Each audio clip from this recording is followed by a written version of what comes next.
ಶತಮಿನ್ನು ಶರದೋ ಅಂತಿದೇವಾ ಯತ್ರ ನಶ್ಚಕ್ರಾಜರಸಂ ತನೂನಾಂ ಪುತ್ರಾಸೋ ಯತ್ರ ಪಿತರೋ ಮದಂತಿ ಮಾನೋ ಮಧ್ಯಾರೀರ್ಷತಾಯುರ್ಗಂತೋ. ಶ್ರೀ ಗುರುಭ್ಯೋ ನಮಃ. ಹರಿ ಓಂ. ಆತ್ಮೀಯ ಪ್ರಿಯ ಪ್ರೇಕ್ಷಕ ಬಂಧುಗಳೇ, ನಿಮ್ಮೆಲ್ಲರ ಜೀವನ ಸುಖಕರ, ಸಮೃದ್ಧಿಕರ, ಲಾಭಕರವಾಗಿರಲಿ ಅಂತ ನನ್ನ ಆರಾಧ್ಯ ದೇವಿ ಹೊರನಾಡು ಅನ್ನಪೂರ್ಣೇಶ್ವರಿಯ ಪಾದಗಳಿಗೆ ನಮಸ್ಕರಿಸ್ತಾ, ಪ್ರಿಯ ಪ್ರೇಕ್ಷಕ ಬಂಧುಗಳೇ, ಭಗವಂತನ ಅನುಗ್ರಹ, ಗ್ರಹಗಳ ಕೃಪಾ ಕಟಾಕ್ಷ ಅನ್ನುವಂಥದ್ದು ಪ್ರತಿಯೊಬ್ಬ ಮನುಷ್ಯನ ಮೇಲೂ ಬಹಳಷ್ಟು ಮುಖ್ಯ. ಅದು ಸ್ತ್ರೀಯರಾಗಲಿ, ಪುರುಷರಾಗಲಿ, ಪ್ರಾಣಿ ಪಕ್ಷಿಗಳಾಗಲಿ, ಜಲಚರಗಳಾಗಲಿ, ಕ್ರಿಮಿಕೀಟಗಳಾಗಿರಲಿ, ಪ್ರತಿಯೊಂದು 84 ಲಕ್ಷ ಕೋಟಿ ಜೀವರಾಶಿಗೂ ಕೂಡ ಆ ಭಗವಂತ ಒಬ್ಬನೇ. ಅದನ್ನು ಪ್ರಕೃತಿ ಅಂತ ಹೇಳ್ತೀವಿ. ಯಾಕೆ ಈ ಮಾತನ್ನು ಹೇಳಿದೆ ಅಂದರೆ, ಮಕರ ರಾಶಿಯವರ ಜೀವನನೇ ಹಾಗೆ. ಶ್ರಮ ಪಡದೆ ಯಾವುದೂ ಈಸಿಯಾಗಿ ಸಿಗೋದಿಲ್ಲ ಮಕರ ರಾಶಿಯವ್ರಿಗೆ. ಹಾಗಾದರೆ ಸೆಪ್ಟೆಂಬರ್ ತಿಂಗಳಲ್ಲಿ ಮಾಸ ಭವಿಷ್ಯ ಹೇಗಿದೆ ಮಕರ ರಾಶಿಯವ್ರಿಗೆ ನೋಡೋಣ. ಶನಿ ವಕ್ರಗತವಾಗಿ ನಿಮ್ಮ ರಾಶಿಗೆ ಪ್ರವೇಶ ಅಂದರೆ ನಿಮ್ಮ ರಾಶಿ ಕಡೆಗೆ ಗಮನ, ನಿಮ್ಮ ರಾಶಿ ಕಡೆಗೆ ದೃಷ್ಟಿ ಅಂತ ಹೇಳ್ತೀವಿ. ಅದೊಂದೇ ದೊಡ್ಡ ಸಮಸ್ಯೆಗಳಾಗ್ಬಿಡುತ್ತಾ?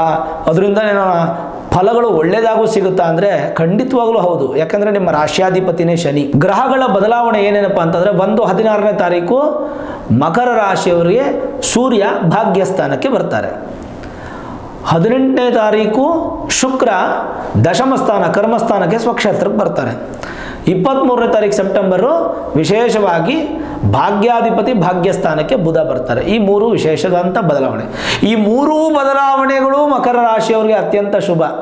ಅಷ್ಟು ಶುಭ ಆಗಿರತಕ್ಕಂಥದ್ದು ಮಕರ ರಾಶಿಯವರಿಗೆ. ಯಾವ ರೀತಿಯಾದಂಥ ಫಲಗಳು? ಪ್ರತಿಕೂಲನ, ಅನುಕೂಲನ? ಇದನ್ನು ನಾವು ನೋಡಬೇಕಾಗುತ್ತೆ. ನೋಡಿ, ನೀವು ಮಕರ ರಾಶಿಯವರು ಈ ತಿಂಗಳು ಪುಸ್ತಕ ದಾನವನ್ನು ಮಾಡಿ. ಅಂದರೆ ಶನಿ ಮಹಾತ್ಮಗೆ ಸಂಬಂಧಪಟ್ಟಂಥ ಪುಸ್ತಕಗಳು ಯಾವುದನ್ನು, ಶನೀಶ್ವರನ ಕಥೆ ಅಂತ ಸಿಗುತ್ತಲ್ಲ, ಶನಿ ಮಹಾತ್ಮನ ಕಥೆ, ಶನೀಶ್ವರನ ಅಷ್ಟೋತ್ತರ, ಈ ಥರದ್ದು ಯಾವುದಾದ್ರೂ ಪುಸ್ತಕ ತಗೊಂಡು ಯಾರಿಗಾದರೂ ದಾನ ಮಾಡ್ಬೋದು ನೀವು. ಅದನ್ನು ಓದುವಂಥವ್ರಿಗೆ, ಈ ಸಾಡೆ ಸಾತಿಯೇ ಇರುವಂಥವ್ರಿಗೆ ದಾನ ಮಾಡಿದ್ರೆ ಇನ್ನೂ ಒಳ್ಳೆಯದು. ಯಾರು ಮಕರ ರಾಶಿ ಆಗಿರ್ತಾರೋ, ಕುಂಭರಾಶಿ ಆಗಿರ್ತಾರೋ, ಮೀನ ರಾಶಿ ಆಗಿರ್ತಾರೋ ಅಂಥವ್ರಿಗೆ ಒಂದು ಪುಸ್ತಕ ದಾನ ಮಾಡಿ. ಸಿಂಪಲ್, ಚಿಕ್ಕ ವಿಚಾರ. ಆ ಪುಸ್ತಕವನ್ನು ಅವರು ಉಪಯೋಗಿಸ್ತಾರಲ್ಲ, ಅಷ್ಟೋತ್ತರ ಪುಸ್ತಕ ಕೊಟ್ರಿ ನೀವು, ಅದನ್ನು 10 ರೂಪಾಯಿ ಇರುತ್ತೆ ಪುಸ್ತಕ, ಅದು ನೀವು ಅವ್ರು ಕೊಟ್ರಿ, ನಿಮಗೆ ಸಾಡೆ ಸಾತಿ ಇದೆಯಲ್ಲ, ಈ ಶನೀಶ್ವರನ ಅಷ್ಟೋತ್ತರ ಇದೆ, ಓದಿ ಅಂತ ಕೊಡಿ, ತಪ್ಪೇನಿದೆ. ದಾನ ಅಂತ ಕೊಡಬೇಡಿ, ನಿಮ್ಮ ಮನಸ್ಸಲ್ಲಿ ದಾನ ಅಂತಿರಲಿ. ಅವ್ರಿಗೆ ಒಳ್ಳೇದಾಗಲಿ ಅನ್ನೋ ಉದ್ದೇಶ ಕೊಡಿ. ಅವ್ರು ದಿನ ಓದ್ತಾರೆ, ಶನೀಶ್ವರಾಯ ನಮಃ, ಶಾಂತಾಯ ನಮಃ, ಸರ್ವಾಭೀಷ್ಟ ಪ್ರದಾಯ ನಮಃ, ಶರಣ್ಯಾಯ ನಮಃ, ವರೇಣ್ಯಾಯ ನಮಃ ಅಂತ ಈಗ ಓದ್ಕೊಂಡು ಹೋಗ್ತಾರೆ. ದಿನಾರು ಓದ್ತಾ ಇದ್ದರೆ ಅವ್ರಿಗೂ ಒಳ್ಳೇದಾಗುತ್ತೆ, ಪುಸ್ತಕ ಕೊಟ್ಟಂಥ ನಿಮಗೂ ಒಳ್ಳೇದಾಗುತ್ತೆ. ಪ್ರತಿನಿತ್ಯ ಆ ಓದುವ ಫಲ ನಿಮಗೂ ಸಿಗ್ತಾ ಹೋಗುತ್ತೆ. ಮಕರ ರಾಶಿಯವರು ಇದನ್ನು ಮಾಡಬೇಕು, ಖಂಡಿತ ಮಾಡಿ. ಯಾಕೆಂದರೆ ಭಾಳ ಮುಖ್ಯ. ಅದರಲ್ಲೂ ಶನಿ ವಕ್ರಿ ಆಗಿರೋದ್ರಿಂದ ಈ ಒಂದು ತಿಂಗಳು, ಬರೋ ತಿಂಗಳು ಸೆಪ್ಟೆಂಬರ್ ಅಕ್ಟೋಬರ್ ತಿಂಗಳು ಬಹಳ ಕೀಲಕವಾದಂಥ ಸಂದರ್ಭ. ಪುಸ್ತಕವನ್ನು ದಾನ ಮಾಡೋದ್ರಿಂದ ಖಂಡಿತ ಒಳ್ಳೆ ಫಲ. ಅದು ಕೂಡ ನೀವು ಯಾವ ಪುಸ್ತಕ ದಾನ ಮಾಡಬೇಕು? ಒಂದು ಶಿವಪುರಾಣ ಮಾಡಬೇಕು, ಇಲ್ಲ ಅಂತಂದರೆ ವಿಶೇಷವಾಗಿ ಶನಿಗೆ ಸಂಬಂಧಪಟ್ಟಂಥ ಅಷ್ಟೋತ್ತರವೋ ಕಥೆಯೋ ಮಾಡಬೇಕು. ಸರಿ, ಶನಿಯಿಂದ ಕೆಟ್ಟದ್ದ? ಖಂಡಿತ ಅಲ್ಲ. ಏನು ಅಂತ್ಯ ಶನಿ ಪ್ರಭಾವದಲ್ಲಿದ್ದರೆ ಸಣ್ಣ ಪ್ರಮಾಣದಲ್ಲಿ ಒಂದು 2 ತಿಂಗಳು ಜನ್ಮ ಶನಿ ಪ್ರಭಾವ ಬರುತ್ತೆ. ಎಗೇನ್ ಸೇಮ್ ತಿಂಗಳು, ಪ್ರತಿ ತಿಂಗಳು ಶನಿ ಮಹಾತ್ಮ ದೇವಸ್ಥಾನಕ್ಕೆ ಹೋಗಿ ಸ್ವಾಮಿಗೆ ನಮಸ್ಕಾರ ಮಾಡಿ ಒಂದು ಅರ್ಧ ಲೀಟರ್ ತೈಲವನ್ನು ಕೊಟ್ಟು ತೈಲಾಭಿಷೇಕ ಮಾಡಿಸಿ. ಅದು ತಿಂಗಳಿಗೊಮ್ಮೆ ತೈಲಾಭಿಷೇಕ ಮಾಡಿಸಿ. ಪ್ರತಿ ವಾರ ಶನಿವಾರದ ದಿನ ಹೋಗುವಂಥದ್ದು. ಇಲ್ಲ ಆಗಲ್ಲ ಗುರುಗಳೇ ಪ್ರತಿ ವಾರ ಹೋಗೋಕ್ಕೆ, ತಿಂಗಳಿಗೊಮ್ಮೆ ಆದರೂ ಭಗವಂತನ ಸ್ಮರಣೆ, ಭಗವಂತನ ದರ್ಶನ ಮಾಡುವಂಥದ್ದು ಭಾಳ ಉತ್ತಮ. ನಾನು ಆಗಲೇ ಹೇಳಿದೆ, ಗ್ರಹಗಳ ಬದಲಾವಣೆ ಕುರಿತಾಗಿ ಮನುಷ್ಯನ ಪ್ರಭಾವಗಳು ಎಷ್ಟು ಬೀರುತ್ತೆ ಅಂತಂದರೆ ನಾವು ಅದನ್ನು ಅನಾಲಿಸಿಸ್ ಮಾಡಲಿಕ್ಕೂ ಆಗಲ್ಲ. ಆ ನಿಟ್ಟಿನಲ್ಲಿ ಸ್ಪೀಡ್ ಇರುತ್ತೆ. ಗಾಳಿಯ ಒಂದು ವೇಗವನ್ನು ನಾವು ಕಂಡುಹಿಡಿಯಲಿಕ್ಕೆ ಆಗಲ್ಲ. ಒಂದೊಂದು ಜಾಗದಲ್ಲಿ ಒಂದೊಂದು ರೀತಿಯಂಥ ವೇಗ ಇರುತ್ತೆ. ಯಾವಾಗೋ ಬೇಗ ಪಡ್ಕೊಳ್ಳುತ್ತೆ, ಬೇಗ ಕಡಿಮೆ ಆಗುತ್ತೆ. ಹೀಗೆ ಸಾಡೆ ಸಾತಿಯ ಪ್ರಯಾಣ ಅನ್ನೋದು ಹಾಗೇ ಇರುತ್ತೆ. ಒಮ್ಮೊಮ್ಮೆ ಒಳ್ಳೆಯದಾಗುತ್ತೆ, ಒಮ್ಮೊಮ್ಮೆ ಕೆಟ್ಟದಾಗುತ್ತೆ, ಒಮ್ಮೊಮ್ಮೆ ನ್ಯೂಟ್ರಲ್ ಆಗಿ ನಿಂತು ಬಿಡುತ್ತೆ. ಬಟ್ ನೀವಂತೂ ಭಯಪಡಕ್ಕೆ ಹೋಗಬೇಡಿ, ಶನಿ ನಿಮಗೆ ರಾಶ್ಯಾಧಿಪತಿ. ಮಕರ ರಾಶಿಯವರಿಗೆ ಗುರುಬಲ ಇದೆ ಅನ್ನುವಂಥದ್ದೇ ಒಂದು ಸಂತೋಷ ಅಲ್ವಾ? ನೋಡಿ, ದ್ವಾದಶಾಧಿಪತಿ ಹಾಗೂ ಧೈರ್ಯ, ಸ್ಥೈರ್ಯ, ಶೌರ್ಯ, ವಿಜಯ ಸ್ಥಾನಕ್ಕೆ ಅಧಿಪತಿಯಾದಂಥ ಗುರು ಮಹಾತ್ಮರು, 12 ಮತ್ತು 3ನೇ ಮನೆ ಅಧಿಪತಿ ಅಂತ ಗುರು ಮಹಾತ್ಮರು 5ನೇ ಮನೆಯಲ್ಲಿರ್ತಕ್ಕಂಥದ್ದು. ಗುರುವಿನಿಂದ ನಿಮ್ಮ ಮನೆ 9ನೇ ಮನೆ, ಗುರು ದೃಷ್ಟಿ 9ನೇ ಮನೆ ದೃಷ್ಟಿ ನಿಮ್ಮ ಮೇಲೆ ಬಿದ್ದಿದೆ ಮಕರ ರಾಶಿಯವರ ಮೇಲೆ. ಸೆಪ್ಟೆಂಬರ್ ತಿಂಗಳಲ್ಲಿ ಮೇಲಾಗಿ ನಿಮ್ಮ ರಾಶಿಯಿಂದ ಗುರು 5ನೇ ಮನೆಯಲ್ಲಿದ್ದಾರೆ, ಪೂರ್ವ ಪುಣ್ಯ ಸ್ಥಾನದಲ್ಲಿ. ಒಂದು ಕಡೆ ಸಂತಾನಾಪೇಕ್ಷಿತ ದಂಪತಿಗಳಿಗೆ ಶುಭ ಫಲ, ಕೋರ್ಟು ಕಚೇರಿ ವ್ಯಾಜ್ಯಗಳು ದೂರ ಆಗುತ್ತೆ, ಮತ್ತು ಹಿರಿಯರ ಆಸ್ತಿ ಬಂದು ಸೇರುತ್ತೆ. ನೀವು ನೀವು ಆಸ್ತಿ ಮಾಡ್ತೀರಾ ಪೂರ್ವ ಜನ್ಮದ ಪುಣ್ಯಗಳೇನಿದ್ರೆ ಅನುಭವಿಸ್ತೀರಾ. ಜೊತೆಗೆ ಗುರುವಿನ ದೃಷ್ಟಿ ಭಾಗ್ಯಸ್ಥಾನದಲ್ಲಿ ಬಿದ್ದಿದ್ದರಿಂದ ಶುಭ ಕಾರ್ಯಗಳು ಅಭಿವೃದ್ಧಿ ಆಗುವಂಥದ್ದು, ಈ ಥರದ ಎಲ್ಲ ಥರದ ಪ್ಲಸ್ ಪಾಯಿಂಟ್ಸು ಇದೆ. ಒಂದು ಕಡೆ ನನಗಂತೂ ಮಕರ ರಾಶಿಯವರಿಗೆ ಶನಿ ಪರಮಾತ್ಮನಿಂದ ಈ ತಿಂಗಳು ಒಳ್ಳೆಯದೇ ಇದೆ ಅಂತ ಹೇಳ್ತೀನಿ ನಾನು. ಕೆಟ್ಟದ್ದಂತೂ ಖಂಡಿತ ಹೇಳಲಿಕ್ಕೆ ಸಾಧ್ಯ ಇಲ್ಲ, ಯಾಕಂದರೆ ನಿಮ್ಮ ರಾಶಿಯಾಧಿಪತಿ. ಹಾಗೂ ಗುರುವಿಂದ ಮತ್ತಷ್ಟು ಮಗದಷ್ಟು ಅಭಿವೃದ್ಧಿನ ಗುರುಬಲನ. ಈ ಎರಡು ಗ್ರಹಗಳು ಒಂದು ಹಂತಕ್ಕೆ ಬಂದರೆ 50% ಪಾಸಿಟಿವ್ ಆದಂಗೆ. ಇನ್ನು ನೋಡಿ ಕುಜ, ನಿಮ್ಮ ರಾಶಿಯಿಂದ ಕುಜ 4ನೇ ಮನೆ ಮತ್ತು 11ನೇ ಮನೆ ಅಧಿಪತಿ ಕುಜ ಪ್ರಸ್ತುತ ಅಂದರೆ ಕುಜ ದೋಷದಲ್ಲಿದ್ದಾರೆ, 6ನೇ ಮನೆಯಲ್ಲಿದ್ದಾರೆ. ಸ್ವಲ್ಪ ಪೈಲ್ಸ್ ಪ್ರಾಬ್ಲಮ್ ಬರೋದು, ಡೈಜೆಸ್ಟಿವ್ ಸಿಸ್ಟಮಲ್ಲಿ ತೊಂದರೆ ಬರುವಂಥದ್ದು, ಬ್ಲಡ್ ವಾಮಿಟಿಂಗು ಅಥವಾ ಕೆಟ್ಟದಾಗಲ್ಲ ಪ್ರಾಣಕ್ಕೆ ಕುತ್ತು ಬರುವಂಥದ್ದಲ್ಲ, ಕಫದಲ್ಲಿ ಬ್ಲಡ್ ಬರುವಂಥದ್ದು ಅಥವಾ ಮಲದಲ್ಲಿ ಬ್ಲಡ್ ಬರುವಂಥದ್ದು, ಹೀಗೆ ರಕ್ತಕ್ಕೆ ಸಂಬಂಧಪಟ್ಟಂಥ ಸ್ವಲ್ಪ ತೊಂದರೆಗಳು ಅಥವಾ ರಕ್ತ ಕೆಡುವಿಕೆ, ಸುಸ್ತಾಗುವಂಥದ್ದು, ಏನಾದರೂ ಒಂದು ಜ್ವರ ಬಂದು ಡಾಕ್ಟ್ರನ್ನ ಮೀಟ್ ಮಾಡುವಂಥ ಪರಿಸ್ಥಿತಿ, ಹೀಗೆ ಹಲವಾರು ವಿಚಾರಗಳನ್ನು ನಾವು ಹೇಳ್ಬೋದು. ಜೊತೆಗೆ ಲಾಭಾಧಿಪತಿ 6ನೇ ಮನೇಲಿದ್ದರೆ ನೀವು ದುಡ್ದಿದ್ದೆಲ್ಲ ಈ ತಿಂಗಳು ಸಾಲ ಕೊಟ್ಟೋಗುತ್ತೆ. ಸಾಲ ಇದ್ದರೆ ಸಾಲ ಕೊಟ್ಟೋಗುತ್ತೆ, ಸಾಲ ತೀರಿಸ್ತೀರ, ಅದೊಂದು ಸಂತೋಷ ಅಲ್ವಾ. ಹಾಗೆ ಲಾಭಾಧಿಪತಿ ಸುಖಾಧಿಪತಿ 6ನೇ ಮನೇಲಿದೆ ಅಂದರೆ ಸ್ವಲ್ಪ ಶತ್ರುಗಳು ಸಮತೋಲನ ಆಗ್ತಾರೆ ಮತ್ತು ರೋಗಗಳು ಮಾತ್ರ ಒಂದು ಸ್ವಲ್ಪ ಉತ್ಪತ್ತಿ ಆಗುತ್ತೆ. ಲಾಭದಲ್ಲಿ ಇರುವಂತಹ ಗ್ರಹಕ್ಕಿಂತ ಲಾಭ ಸ್ಥಾನಾಧಿಪತಿ ಎಲ್ಲಿದ್ದಾರೆ ಅನ್ನುವಂಥದ್ದು ಭಾಳ ಮುಖ್ಯ. ಹಾಗಂತ ನಿಮಗೇನಾದರೂ ಕುಜದೋಷ ಇದೆಯಾ? ಖಂಡಿತ ಇಲ್ಲ. ಭಯಪಡೋ ಅವಶ್ಯಕತೆ ಅಂತೂ ಖಂಡಿತ ಇಲ್ಲ. ಇನ್ನು ಶುಕ್ರನ ಸ್ಥಾನ ಅಂತೂ ನೋಡಿ ವಿಶೇಷ ಅಂದರೆ ವಿಶೇಷ. ಪಂಚಮ ಮತ್ತು ದಶಮಾಧಿಪತಿ ಆಗಿರತಕ್ಕಂಥ ಶುಕ್ರ 18ನೇ ತಾರೀಕಿನವರೆಗೂ ಏನೂ ಉಪಯೋಗ ಇಲ್ಲ, ಭಾಗ್ಯಸ್ಥಾನದಲ್ಲಿದ್ದರೂ ಉಪಯೋಗ ಇಲ್ಲ. ಅದೇ ಮಕರ ರಾಶಿಯವರಿಗೆ ಜಾಕ್ಪಾಟ್ ಏನಪ್ಪ ಅಂದರೆ ದಶಮಾಧಿಪತಿ ದಶಮ ಸ್ಥಾನಕ್ಕೆ 18ನೇ ತಾರೀಕು ಬಂದಾಗ ಶುಕ್ರ ಹೆಣ್ಣಿನಿಂದ ಸೌಭಾಗ್ಯ, ಹೆಂಡತಿಯಿಂದ ಸಹಕಾರ, ಅಕ್ಕ ತಂಗಿಯರಿಂದ ನಿಮಗೆ ಒಳ್ಳೆಯ ಮನಸ್ಸು ಚಿಂತನೆ, ತಾಯಿಯ ಆಶೀರ್ವಾದ, ಅತ್ಯದ್ಭುತವಾಗಿ ಸಿಗುವಂಥ ಎಲ್ಲ ಲಕ್ಷಣಗಳು ಸಾಧ್ಯತೆಗಳು ನಿಮಗೆ ಕಾಣ್ತಾ ಇರೋದ್ರಿಂದ ನೀವೇನು ಭಯ ಪಡುವಂಥದ್ದು, ಚಿಂತೆ ಮಾಡುವಂಥದ್ದು ಅಥವಾ ಇನ್ನಷ್ಟು ಏನೋ ತೊಂದರೆ ಆಗಿಬಿಡುತ್ತೆ ಅಂತ ಏನೂ ಯೋಚನೆ ಮಾಡೋ ಅವಶ್ಯಕತೆ ಇಲ್ಲ. ಹಾಗಾಗಿ ನೀವು ಅದ್ರ ಬಗ್ಗೆ ಏನು ಹೆಚ್ಚು ನೆಗೆಟಿವ್ ಆಗಿ ಚಿಂತನೆ ಮಾಡುವಂಥದ್ದು ಬೇಕಾಗಿಲ್ಲ ಅನ್ನೋದು ನನ್ನ ಅಭಿಪ್ರಾಯ. ಮೇಲಾಗಿ ಭಾಳ ಮುಖ್ಯವಾದ ವಿಚಾರ ಏನಪ್ಪ ಅಂತಂದರೆ ಶುಕ್ರ 18ನೇ ತಾರೀಕು ನಂತರ ಸಕಲ ಸೌಭಾಗ್ಯಗಳನ್ನು ತಂದು ಕೊಡ್ತಾನೆ ನಿಮಗೆ. ಅಲ್ಲಿವರೆಗೂ ಸ್ವಲ್ಪ ಹುಷಾರಾಗಿರಿ. 18ನೇ ತಾರೀಕಿನ ನಂತರ ಸಕಲ ಸೌಭಾಗ್ಯಗಳನ್ನು ತಂದು ಕೊಡ್ತಾನೆ.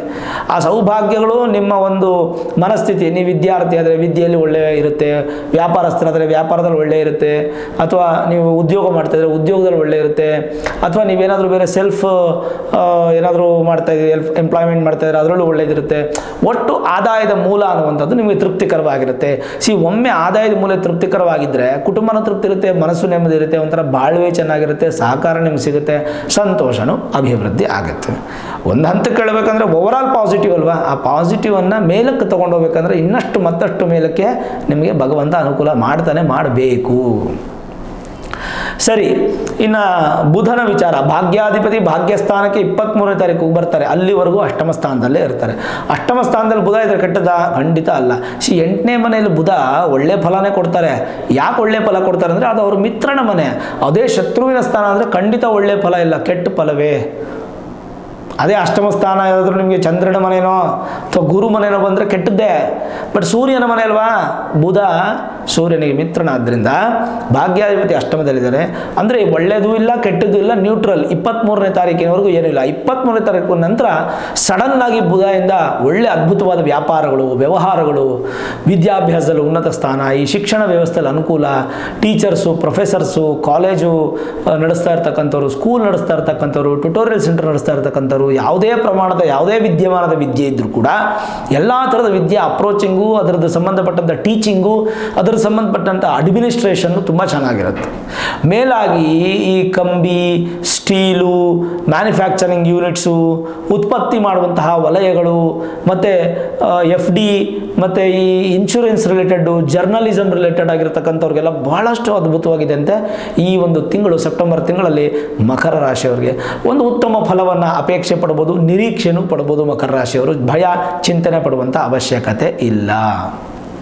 ಸರಿ, ಅಲ್ಲಿಂದ ಮತ್ತೆ ನಾವು ಒಂದು ಸ್ವಲ್ಪ ಮುಂದೆ ಬರೋದಾದರೆ ಎಷ್ಟು ಖುಷಿಯಾಗುತ್ತೆ ಅಂತಂದರೆ 16ನೇ ತಾರೀಕಿನವರೆಗೂ ಅಷ್ಟಮಾಧಿಪತಿ ಅಷ್ಟಮದಲ್ಲಿದ್ದು ಆಯುಷ್ಯನ ವೃದ್ಧಿ ಮಾಡಿದ್ರೆ 16ನೇ ತಾರೀಕು ನಂತರ ಅಷ್ಟಮಾಧಿಪತಿ ನವಮಕ್ಕೆ ಬಂದು ಭಾಗ್ಯಸ್ಥಾನಕ್ಕೆ ಬಂದು 23ನೇ ತಾರೀಕಿಂದ ಬುಧಾದಿತ್ಯ ಯೋಗ ಫಲವನ್ನು ಕೊಡ್ತಂಥ ಸೂರ್ಯ ಮತ್ತಷ್ಟು ನಿಮಗೆ ಅಭಿವೃದ್ಧಿಯನ್ನು ಕಂಡುಕೊಂಡು ಹೋಗ್ತಾನೆ ಮಕರ ರಾಶಿಯವರಿಗೆ. ಪ್ರಾರಂಭದಲ್ಲಿ ನಾನು ಹೇಳಿದಾಗೆ ಸ್ವಲ್ಪ ನೆಗೆಟಿವ್ ಇತ್ತು, ಇಲ್ಲ ಅಂತಲ್ಲ, ಬಟ್ ಸೆಪ್ಟೆಂಬರ್ ತಿಂಗಳಲ್ಲಿ ಮಕರ ರಾಶಿಯವರಿಗೆ ಉತ್ತಮವಾದ ಫಲವೇ.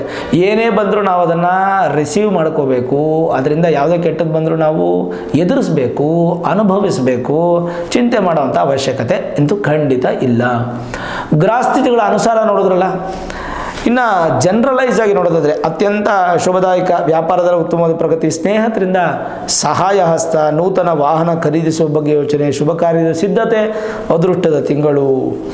ಇನ್ನು ವಿದೇಶಿ ಪ್ರಯಾಣದ ಬಗ್ಗೆ ಹೆಚ್ಚಿನ ಆಸಕ್ತಿ, ವಿದ್ಯಾರ್ಥಿಗಳಿಗೆ ಹಾಗೂ ಶಿಕ್ಷಕರಿಗೆ ಶುಭ ಫಲ, ಮುಂದಿನ ಜೀವನದ ಬಗ್ಗೆ ಮಹತ್ವಪೂರ್ಣ ನಿರ್ಧಾರಗಳನ್ನು ತೆಗೆದುಕೊಳ್ಳುವಂಥದ್ದು, ರಾಜಕೀಯ ಕ್ಷೇತ್ರದಲ್ಲಿ ಉತ್ತಮವಾದ ಪ್ರಗತಿ, ಗುರುಬಲ ಚೆನ್ನಾಗಿದೆ, ಸಣ್ಣ ವ್ಯಾಪಾರಿಗಳಿಗೆ, ಕೈಗಾರಿಕೋದ್ಯಮಿಗಳಿಗೆ ಜಯ, ಅಧಿಕ ಲಾಭ, ದೇವಾಲಯ ದರ್ಶನ, ಸಮಾಜದಲ್ಲಿ ಹೆಚ್ಚಿನ ಗೌರವ, ಸ್ಥಾನಮಾನ, ಮಾನ ಮರ್ಯಾದೆಗಳು ಹೆಚ್ಚಾಗುವಂಥದ್ದು, ಮತ್ತು ದೊಡ್ಡ ದೊಡ್ಡ ಅಧಿಕಾರಿಗಳಿಗೂ ಕೂಡ ಹೆಚ್ಚಿನ ಪ್ರಗತಿ ಕಾಣುವಂಥದ್ದು, ಮನೆಯಲ್ಲಿ ಶುಭ ಕಾರ್ಯಗಳು ಹೆಚ್ಚಾಗಿ ಪಾಲ್ಗೊಳ್ಳುವಂಥದ್ದು, ಗುರುಗಳ ಕ್ಷೇತ್ರವನ್ನು ದರ್ಶನ ಮಾಡುವಂಥದ್ದು, ಪ್ರಯಾಣ ತಿಂಗಳ ಅಂತ್ಯದಲ್ಲಿ ಅಂದರೆ 23ನೇ ತಾರೀಕು ನಂತರ ಮತ್ತಷ್ಟು ಶುಭ ಫಲ.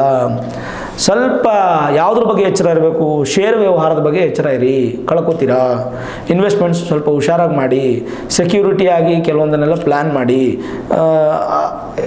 ನೆಗ್ಲಿಜೆನ್ಸಿ ಮಾಡಬೇಡಿ. ಬಂಡವಾಳ ಹೂಡಿಕೆ ಕೂಡ ಈ ಒಂದು ತಿಂಗಳು ಶುಭ ಅಲ್ಲ. ಆಹಾರದಲ್ಲಿ ಕೂಡ ಎಚ್ಚರ ಇರಿ, ನಿಮ್ಮ ಸೀಕ್ರೆಟ್ಸನ್ನು ಯಾರಿಗೂ ಹೇಳ್ಬೇಡಿ, ನಿಮ್ಮ ಪಾಸಿಟಿವನ್ನು ಯಾರಿಗೆ ಬೇಕಾದ್ರೆ ಹೇಳಿ, ನೆಗೆಟಿವನ್ನು ಹೇಳ್ಕೋಬೇಡಿ. ನಿಮ್ಮ ಒಂದು ಗೌಪ್ಯ ವಿಚಾರಗಳ ಬಗ್ಗೆ ಎಚ್ಚರವಿರಲಿ. ಬಹಿರಂಗವಾಗುವ ಮೂಲಕ ಗೌರವ ಮಾನನಷ್ಟ ಸಾಧ್ಯತೆಗಳು, ಪ್ರಯಾಣದಿಂದ ಆಲಸ್ಯ, ಆಯಾಸ, ಸಾಲಬಾಧೆ, ಪ್ರಯಾಣದಿಂದ ಸಾಲಬಾಧೆ ಆಗುವ ಸಾಧ್ಯತೆಗಳು, ಸ್ವಲ್ಪ ಸೋಂಬೇರಿತನ, ಕೆಲಸ ಕಾರ್ಯಗಳಲ್ಲಿ ಸ್ವಲ್ಪ ನಿಧಾನ ಪ್ರಗತಿ ಆಗುತ್ತೆ. ವಾಹನ ಖರೀದಿಗೆ ಈ ತಿಂಗಳು ಚೆನ್ನಾಗೇ ಇದೆ, ಅಂದರೆ ಒಂದು 16ನೇ ತಾರೀಕು ಒಳಗೆ ಖರೀದಿ ಮಾಡಬೇಕು, ಅದಾದಮೇಲೆ ಖರೀದಿ ಮಾಡಲಿಕ್ಕೆ ಯೋಗ ಇಲ್ಲ. ಚೆನ್ನಾಗೇ ಇದೆ, ಬಟ್ ಏನಪ್ಪ ಅಂದರೆ ಖರೀದಿ ಮಾಡಿದ್ಮೇಲೆ ಅದರಿಂದ ಒಂದು ಸ್ವಲ್ಪ ಅನಾನುಕೂಲ ಇರೋದ್ರಿಂದ ಸ್ವಲ್ಪ ಎಚ್ಚರ ವಹಿಸ್ತಕ್ಕಂಥದ್ದು ಭಾಳ ಒಳ್ಳೆಯದು. ಅಷ್ಟು ಬಿಟ್ಟರೆ ಬೇರೆ ಏನು ದೊಡ್ಡ ಪ್ರಮಾಣದ ಸಮಸ್ಯೆಗಳೆಲ್ಲ ಹೆಚ್ಚು ಕಾಣ್ತಾ ಇಲ್ಲ. ಓವರಾಲ್ ಮಕರ ರಾಶಿಯವರಿಗೆ ಚೆನ್ನಾಗೇ ಇದೆ, ಚಿಂತೆ ಮಾಡೋ ಅವಶ್ಯಕತೆ ಇಲ್ಲ. ಪ್ರಾರಂಭದ ಹೇಳಿದಾಗ ಶನೀಶ್ವರನಿಗೆ ಒಂದು ಪರಿಹಾರ ಮಾಡ್ಕೊಳ್ತಕ್ಕಂಥದ್ದು ಭಾಳ ಉತ್ತಮ. ಅದು ಬಿಟ್ಟರೆ ಬೇರೆ ಏನನ್ನು ನಾವು ಅಪೇಕ್ಷೆ ಪಡೋಕ್ಕಾಗಲ್ಲ. ನೆಗೆಟಿವ್ ಆಗಿ ಎಲ್ಲವೂ ಪಾಸಿಟಿವ್ ಆಗಿದೆ. ಆದರೂ ಮಕರ ರಾಶಿಯವ್ರಿಗೆ ಏನಾದರೂ ನನಗೆ ನೆಗೆಟಿವ್ ಆಗ್ತಿದೆ, ಪಾಸಿಟಿವ್ ಆಗ್ತಿಲ್ಲ, ಏನಂತ ಗೊತ್ತಿಲ್ಲ, ನನಗೆ ಪಾಸಿಟಿವ್ ಇಲ್ಲ ಅನ್ನೋಂಥದ್ದು ನಿಮ್ಮದೇನೋ ಅಭಿಪ್ರಾಯ ಆದರೆ ಏನು ಯೋಚನೆ ಮಾಡಬೇಡಿ. ನಿಮ್ಮ ಮೂಲ ಜಾತಕವನ್ನು ಒಮ್ಮೆ ನುರಿತ ಜ್ಯೋತಿಷ್ಯರಿಗೆ ತೋರಿಸ್ಕೊಂಡು ವೇದಿಕ್ ಅಸ್ಟ್ರಾಲಜಿ, ಹೈಯರ್ ಅಸ್ಟ್ರಾಲಜಿ ಪ್ರೆಡಿಕ್ಷನ್ಸನ್ನು ಮಾಡಿಸಿ ಭಗವಂತನಲ್ಲಿ ಪ್ರಾರ್ಥನೆ ಮಾಡಿ, ಖಂಡಿತವಾಗಲೂ ಮತ್ತಷ್ಟು ಮಗದಷ್ಟು ನಿಮಗೆ ಶುಭ ಫಲ ಭಗವಂತ ಕೊಡ್ತಾನೆ. ಈ ವಿಡಿಯೋ ಇಷ್ಟ ಆಗಿದ್ರೆ ಲೈಕ್ ಮಾಡಿ, ಶೇರ್ ಮಾಡಿ, ಮುಖ್ಯವಾಗಿ ನಮ್ಮ ಚಾನಲ್ಗೆ ಸಬ್ಸ್ಕ್ರೈಬ್ ಮಾಡಿ, ಬೆಲ್ ಐಕಾನನ್ನು ಪ್ರೆಸ್ ಮಾಡಿ. ಪ್ರತಿನಿತ್ಯ ನಾನು ಪೂಜೆ ಮಾಡುವಂತಹ ನನ್ನ ಆರಾಧ್ಯ ದೇವಿ ಹೊರನಾಡು ಅನ್ನಪೂರ್ಣೇಶ್ವರಿಯ ಆಶೀರ್ವಾದ, ಅನುಗ್ರಹ ಸದಾಕಾಲ ಮತ್ತೊಮ್ಮೆ ನಿಮ್ಗೆ ಸಿಗಲಿ ಅಂತ ಪ್ರಾರ್ಥನೆ ಮಾಡ್ತಾ, ಸರ್ವೇ ಜನಾಃ ಸುಖಿನೋ ಭವಂತು, ಸಮಸ್ತ ಸನ್ಮಂಗಳ ನಿಭವಂತು.